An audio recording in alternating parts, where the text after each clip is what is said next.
Sixth session. When I studied dietary behavior in Malaysia, it soon became evident that it was not enough to ask what people ate or did not eat. I also had to know how they lived, what their daily lives were like. How many meals did they eat each day? Who cooked? Did a family sit around a table? Did they even sit down at all to eat together? The answers to these questions are very different from what one would expect in a Western setting. Malays often eat only 2 meals a day, not 3. The family does not sit around a table, they sit on the floor. And very often people eat when they are hungry, not together at a specific mealtime. I learned early that we cannot assume that others do what people do in America, or that they do it in the same way. Cross-cultural research cannot be broken down into small pieces. In order to find out what the typical diet is for any group of people, we must also know something about how these people live, what's available to them, what is important in their culture. For all these reasons, it was obvious I would spend time in Malay villages, just observing, hanging out with people, and getting to know them. I had the use of a car and driver from the institute where I worked. The first time we visited a village, it turned out that the driver had a distant relative there, which made my being there more natural. I could explain my presence by saying that I had accompanied the driver when he went to see his relatives and friends. We returned to that village twice a week for the next year and a half.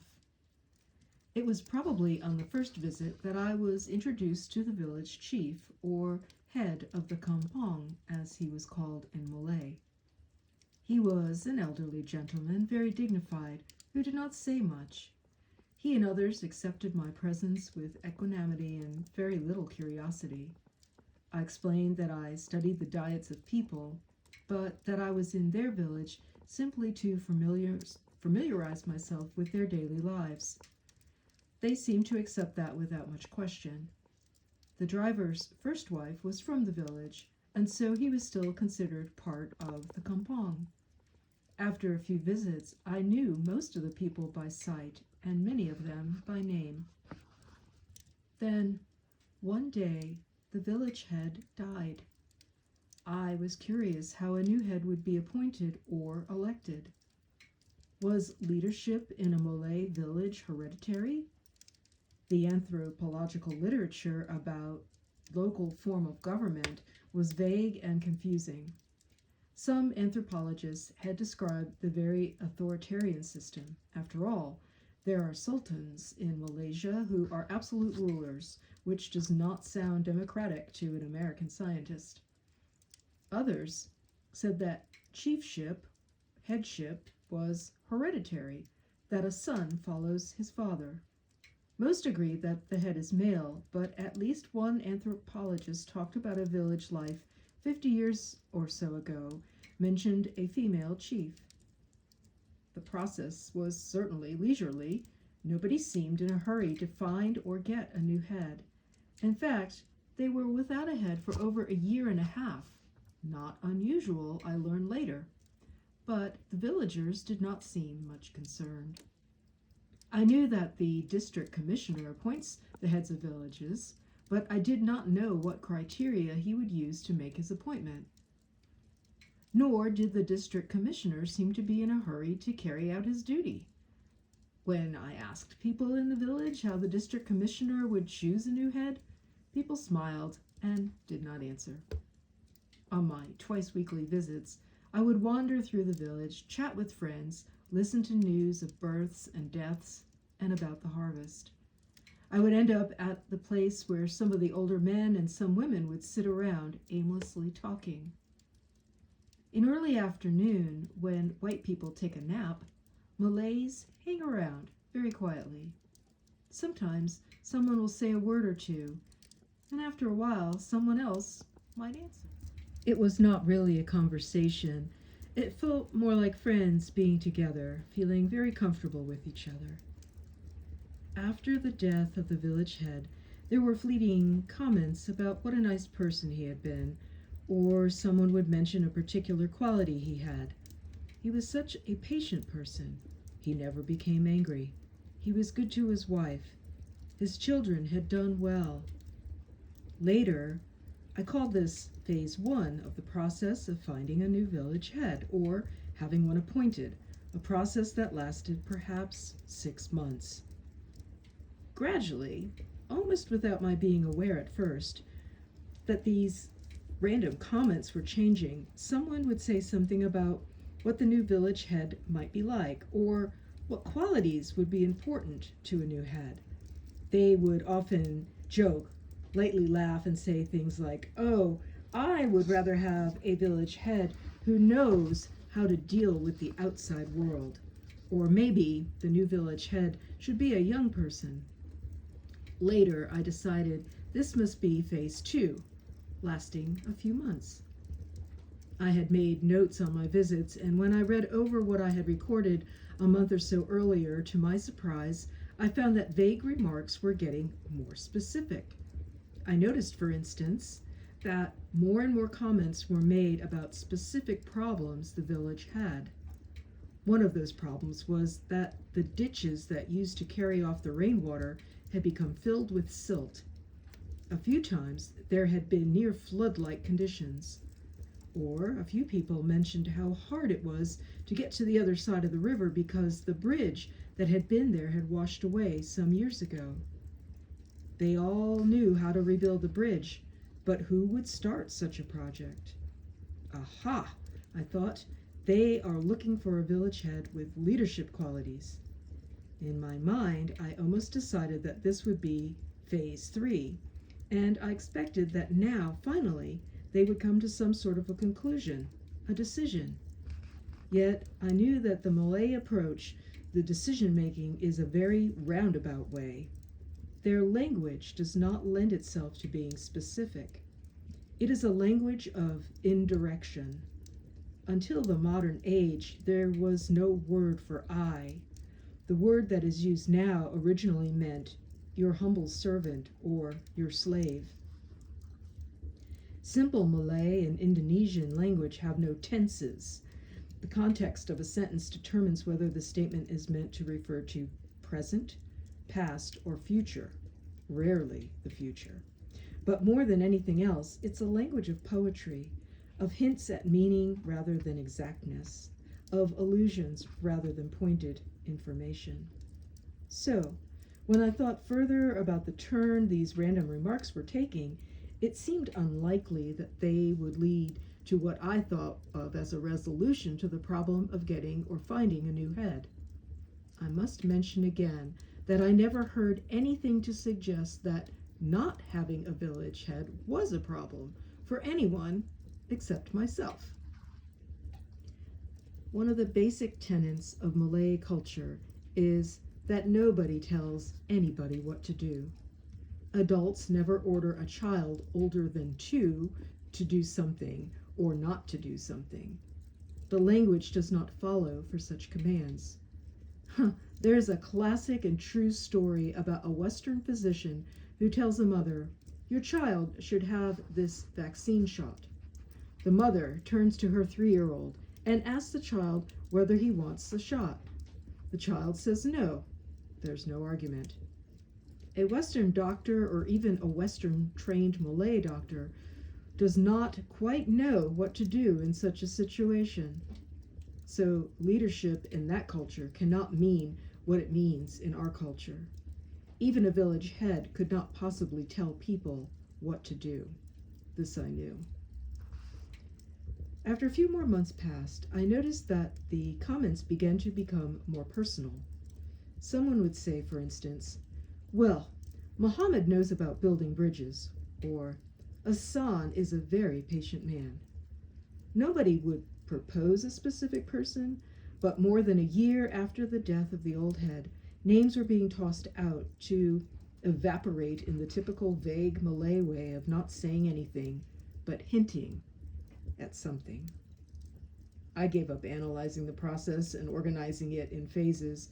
I saw that what was happening was a natural flow of thoughts, ideas, and words that were never expressed, that could not be expressed.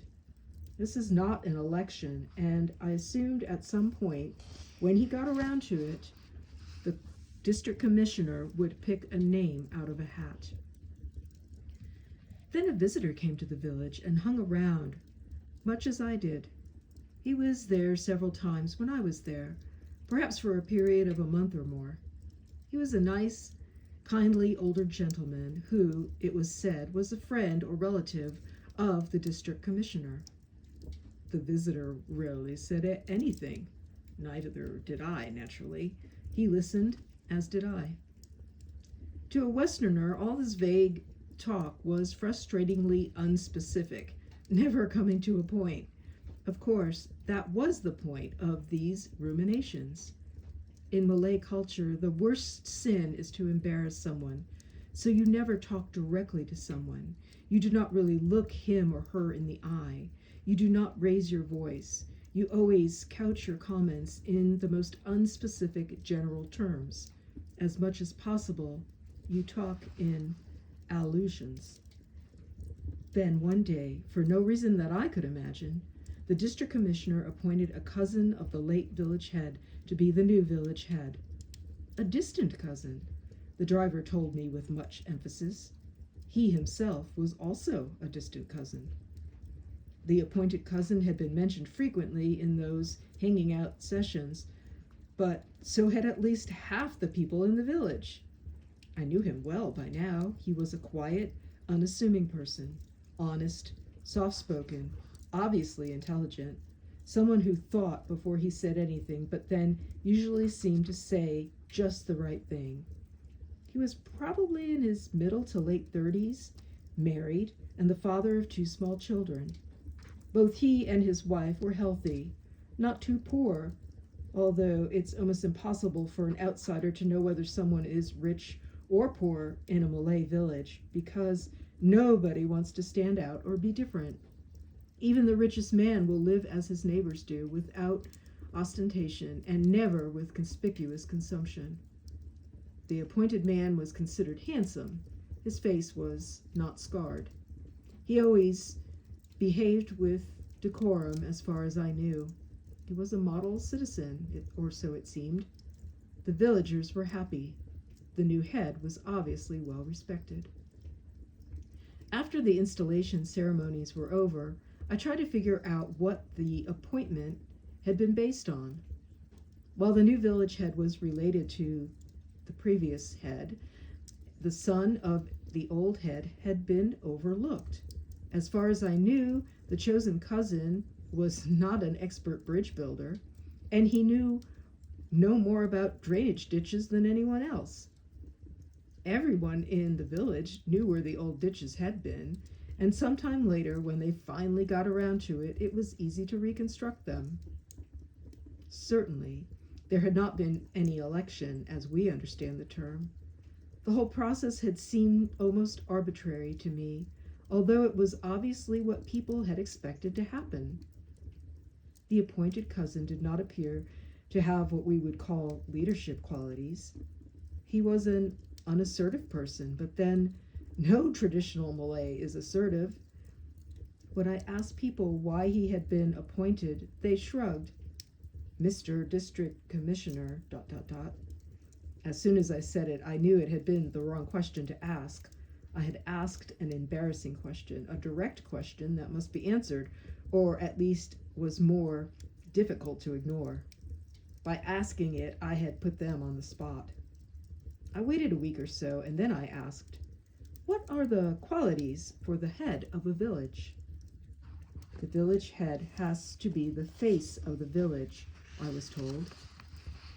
I was not quite sure what that meant, but the explanation came soon after.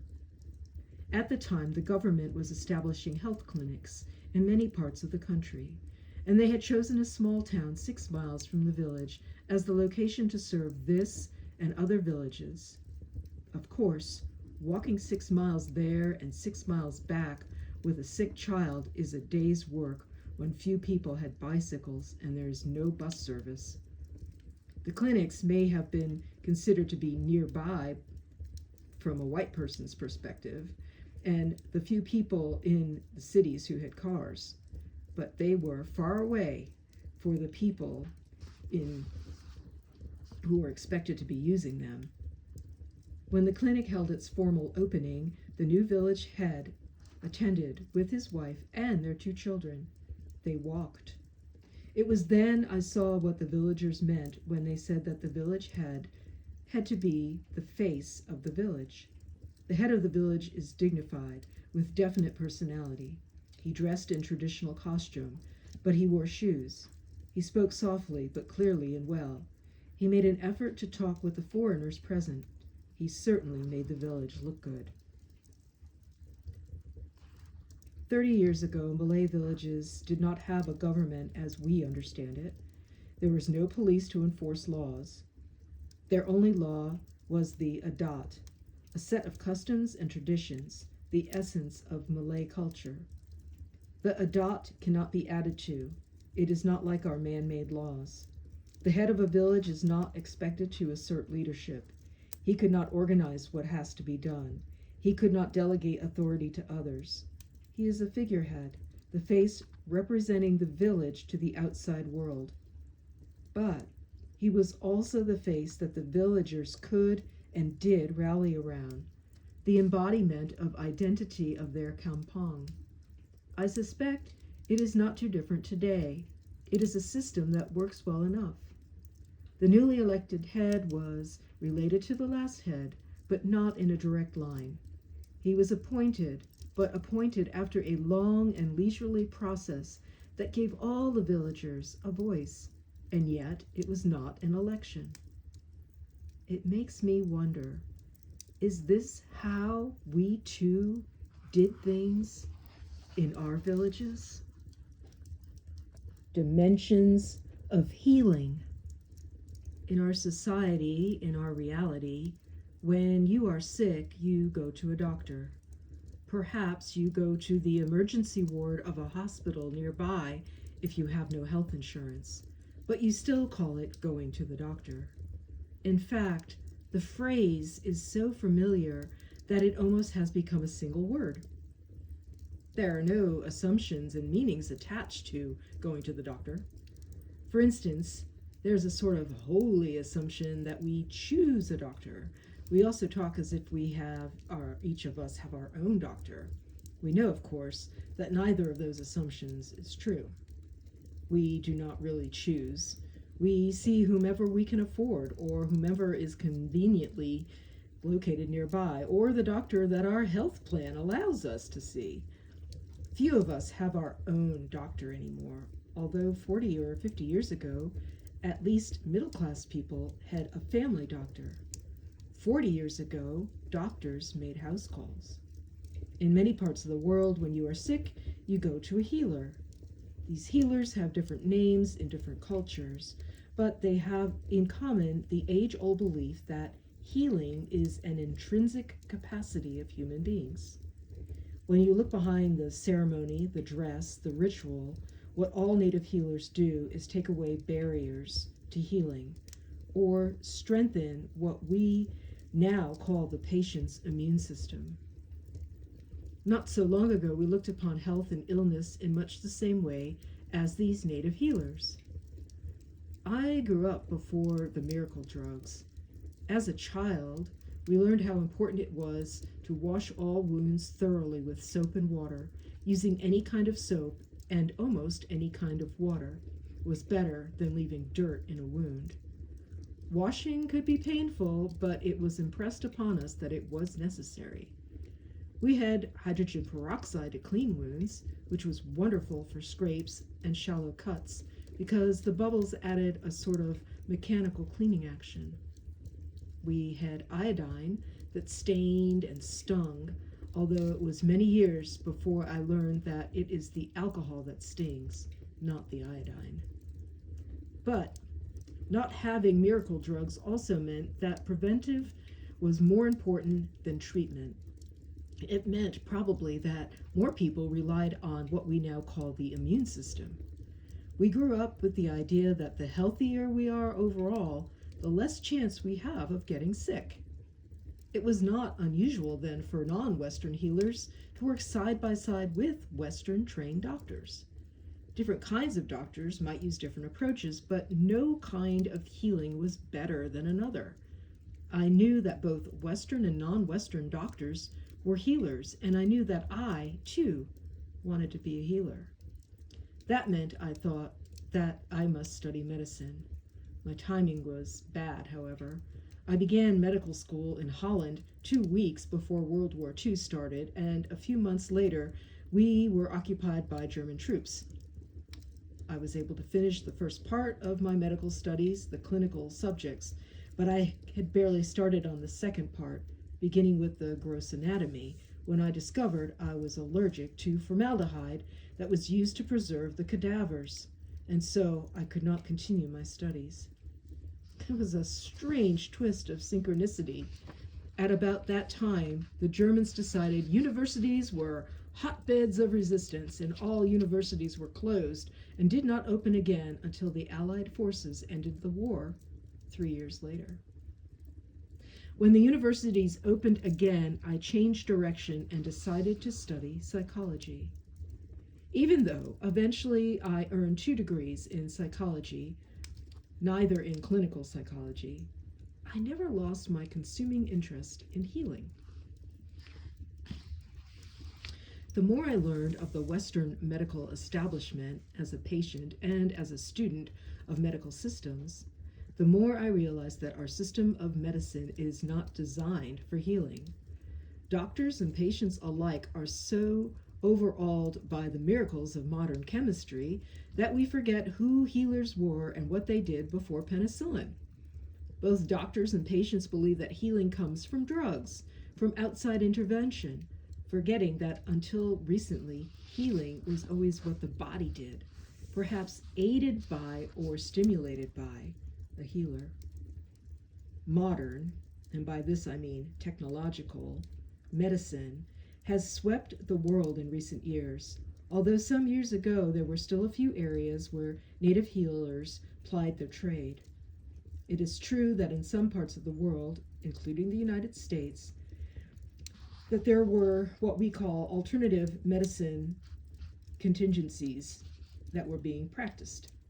Western doctors and Western trained doctors, however, have become the norm almost everywhere. It was in the 20th century that medicine replaced healing. Certainly, people live longer today, which means the world has more people. The increase in population, however, started long before the last century, and is almost certainly the consequence of better health, better food, better sanitation, and better water, rather than better medicine. The emphasis on medical knowledge has meant that the delivery of 2 messages. 1, that the human body is like a machine and far too complex for a layperson to understand, let alone control. We are not supposed to have much knowledge of what goes on inside our bodies. There are an endless number of specialists who know best. And the other message is that modern medicine does best with extreme conditions. The greater part of the time, energy, and money of the medical system is invested in ever more daring and technologically brilliant techniques for prolonging the life of people who, even a few years ago, would have been allowed to die. When my family and I lived in Malaysia, there were doctors trained in Western medicine, but there were also traditional healers. Malays in Malaysia were certainly not primitive. They were citizens of a modern state, drove cars over excellent roads, and who had radio and television.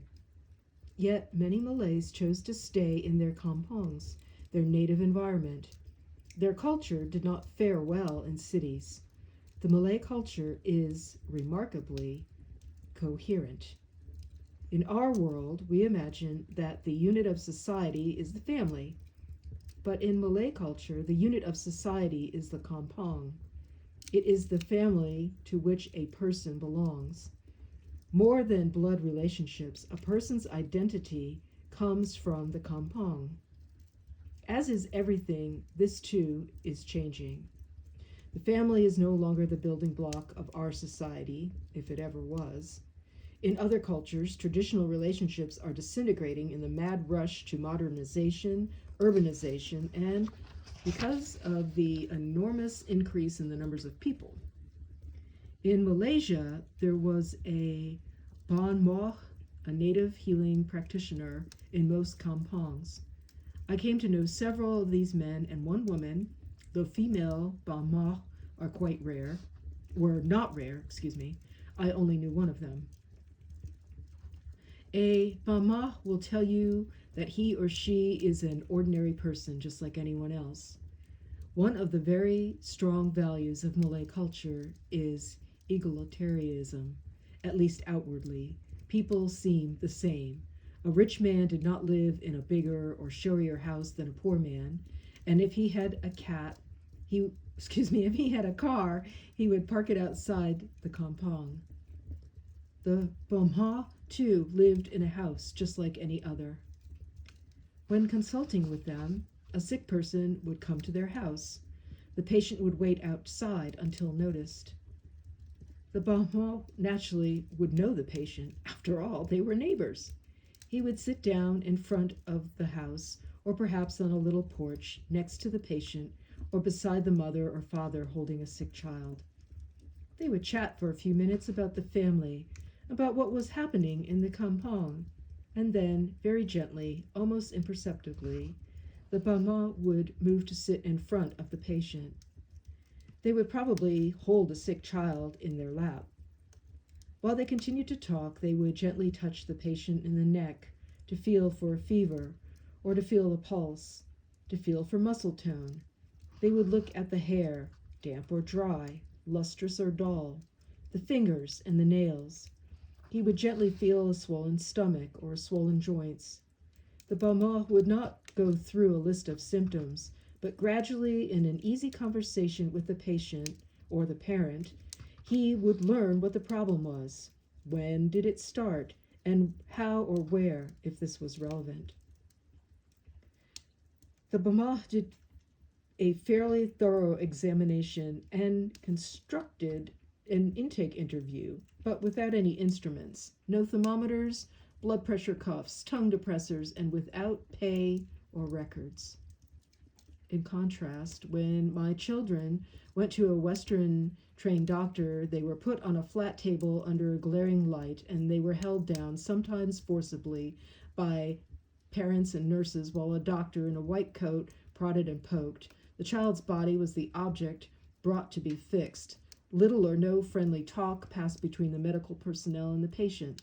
Western-trained doctors are professionals, which means, or can mean, distant.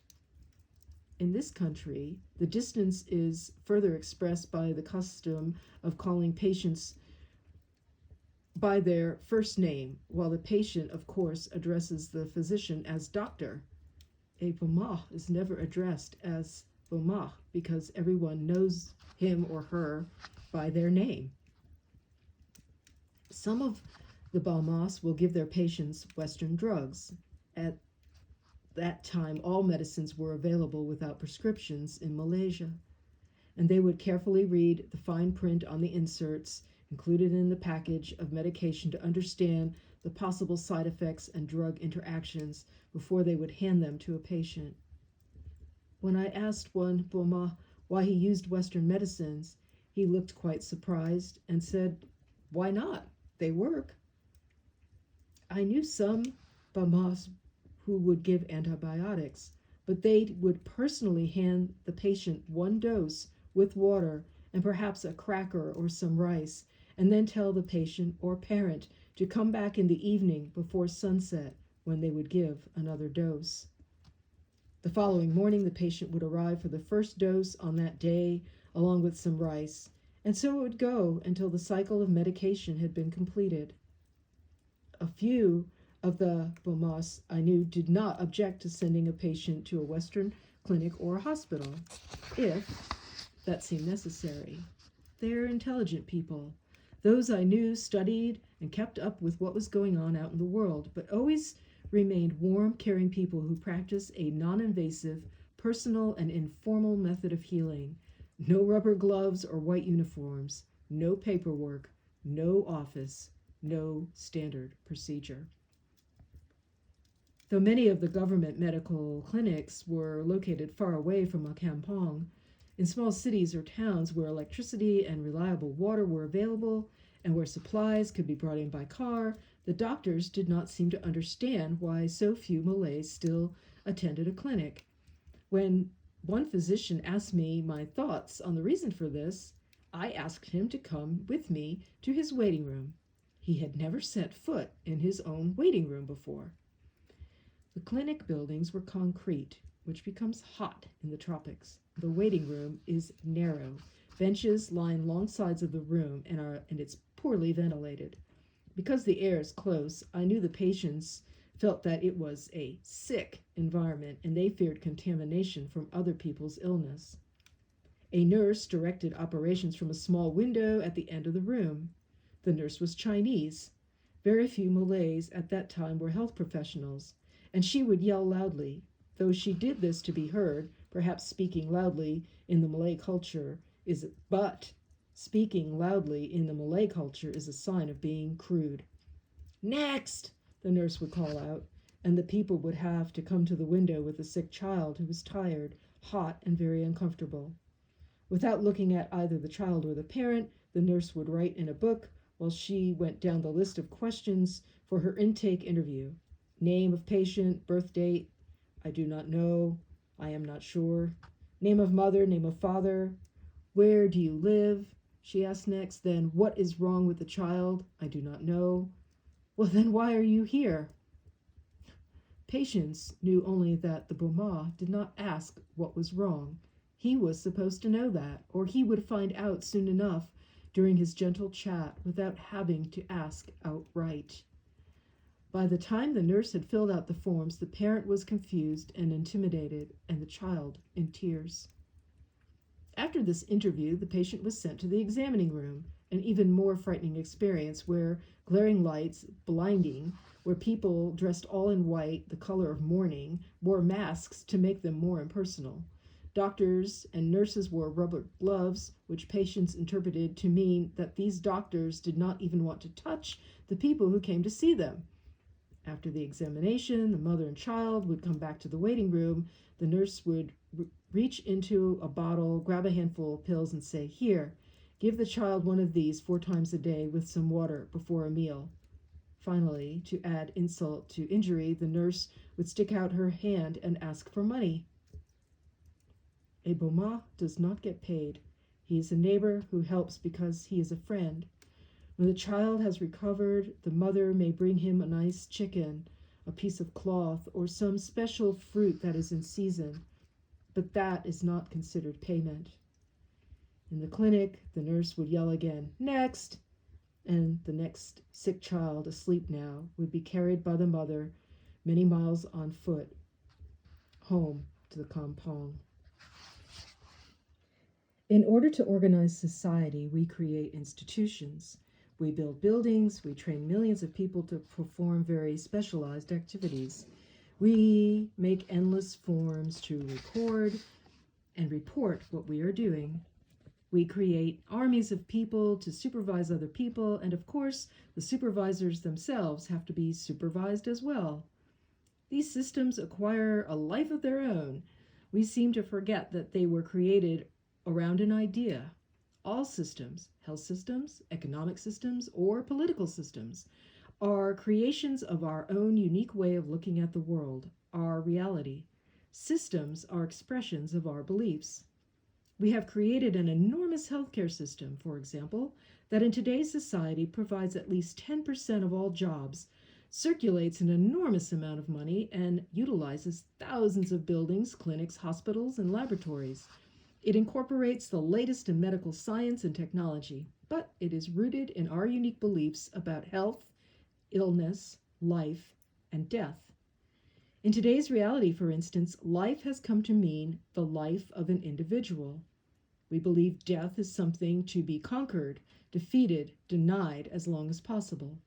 Some doctors feel that when a patient dies, they have lost the fight.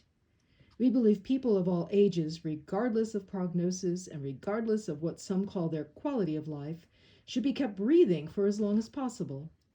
To do that, a disproportionate amount of money, technology, and time is devoted to mechanically prolonging the breathing of terminally ill people.